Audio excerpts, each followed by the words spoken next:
Bonjour, c'est Virginie qui vous parle du tarot de Marseille. Voilà, nous sommes passés dans l'année 2025, donc une belle année à vous tous.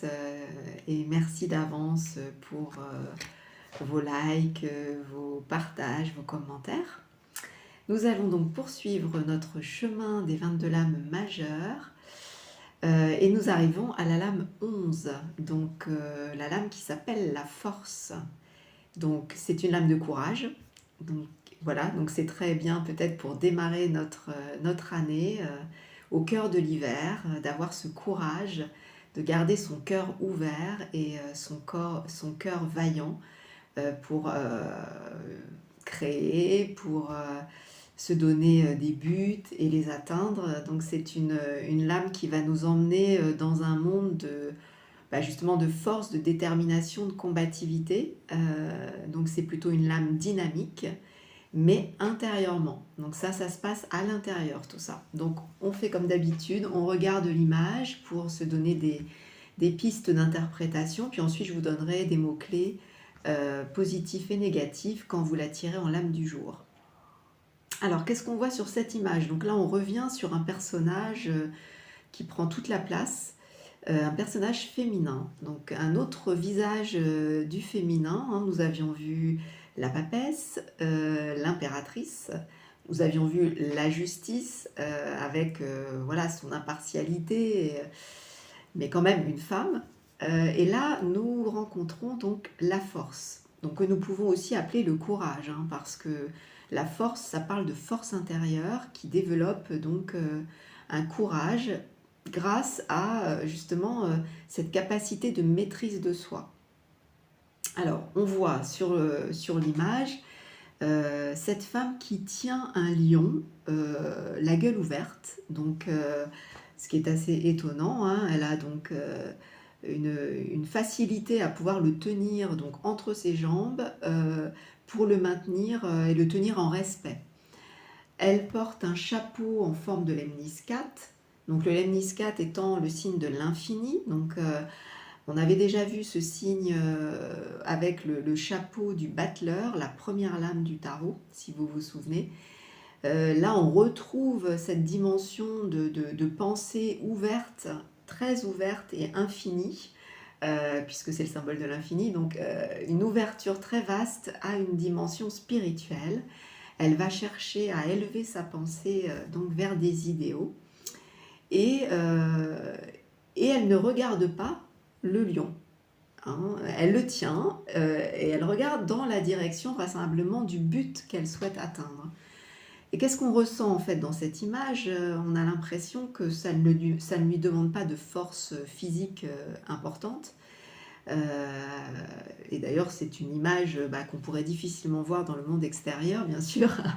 Donc tenir un lion comme ça, la gueule ouverte, ça veut dire que c'est bien à l'intérieur que ça se passe, puisque le fond de l'image est totalement blanc et elle n'a même pas de sol, contrairement à d'autres lames de tarot. Donc là, on voit bien qu'elle se tient dans le vide à l'intérieur d'elle-même, qu'elle est concentrée en fait sur son but. Et en fait, c'est toute cette énergie en fait de concentration, de maîtrise de ce lion qui représente en fait une très forte énergie à l'intérieur de soi, cette part animale à l'intérieur de soi qui est donc très puissante.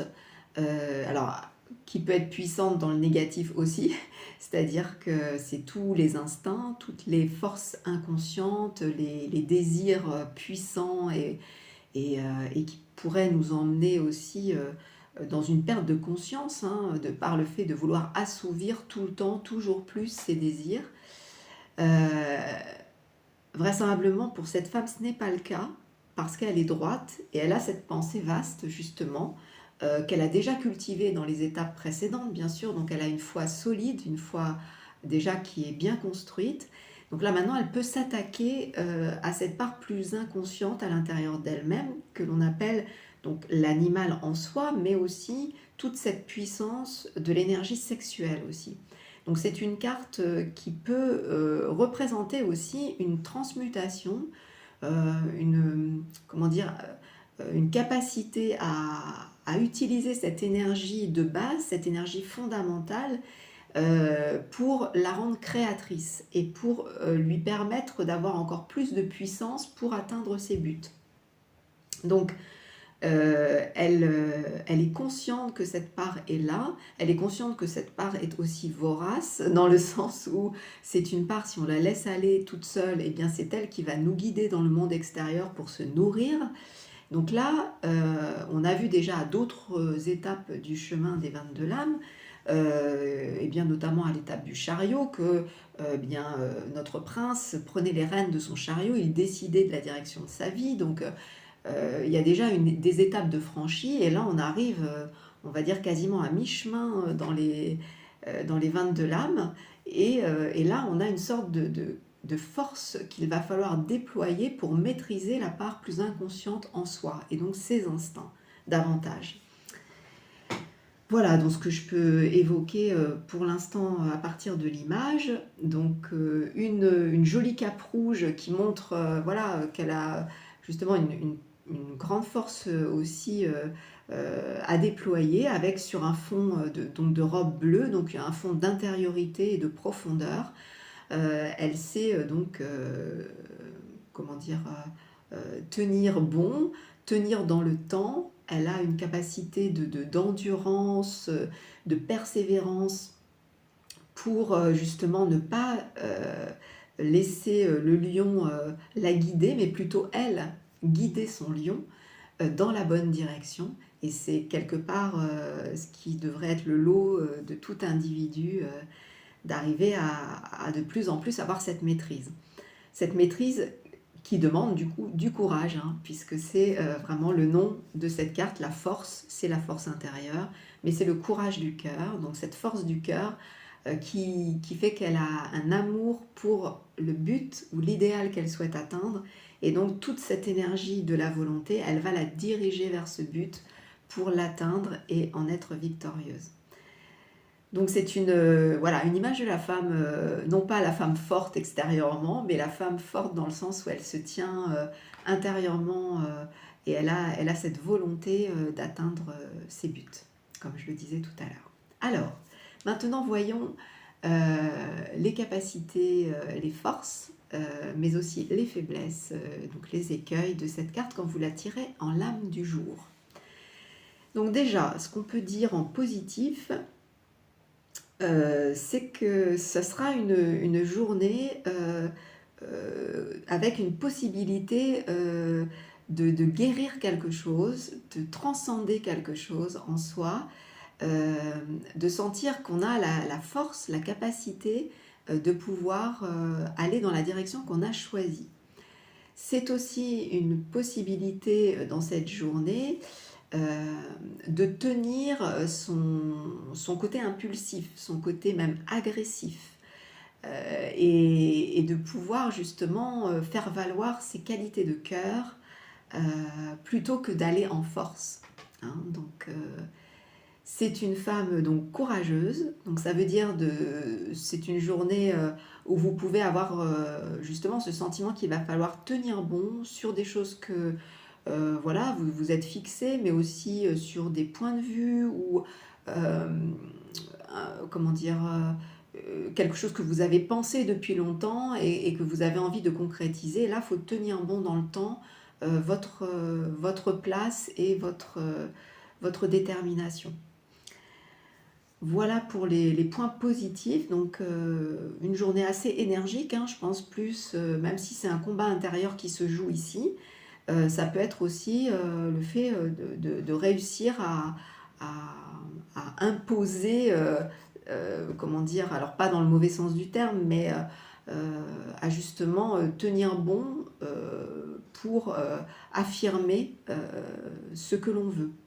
Hein, et non pas ce que l'animal en soi veut. Donc bien d'arriver à faire cette séparation, cette distinction entre les deux, entre ce que veut la pensée, ce que veut la volonté, et j'essaie justement d'amener ce que je pense jusque dans mes actes. Donc en tenant bon sur ce lion qui aurait bien envie de faire autre chose peut-être.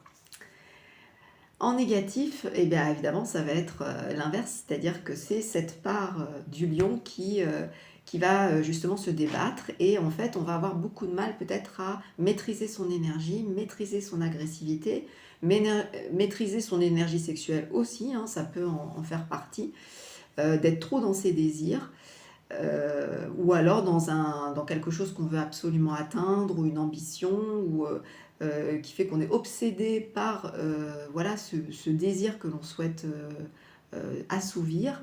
Donc là, bah, c'est le fait de ne pas justement tenir ce lion et de se laisser complètement perdre et perdre sa force aussi. Donc avoir l'impression bah, d'un découragement justement peut-être davantage. Mais bon, on va dire que en négatif, ce qui va prévaloir quand même, ça va être ce côté agressif, d'aller trop en force sur des choses et de ne pas sentir son rythme, le rythme de son cœur justement. Hein, puisque la guérison, c'est le courage, le courage, donc ce cœur vaillant, bah là, ce serait justement de ne pas tenir compte assez de son cœur, donc d'aller trop en force, parce qu'on est sollicité par le monde extérieur et on a perdu son rythme en fait. Hein.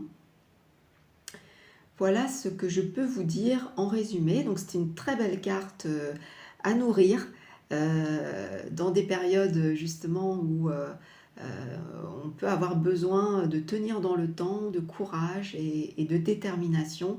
Elle peut être très porteuse de méditer sur cette image et de la ressentir à l'intérieur parce qu'on se sentira justement plus fort et capable eh bien, d'aller au bout. Voilà.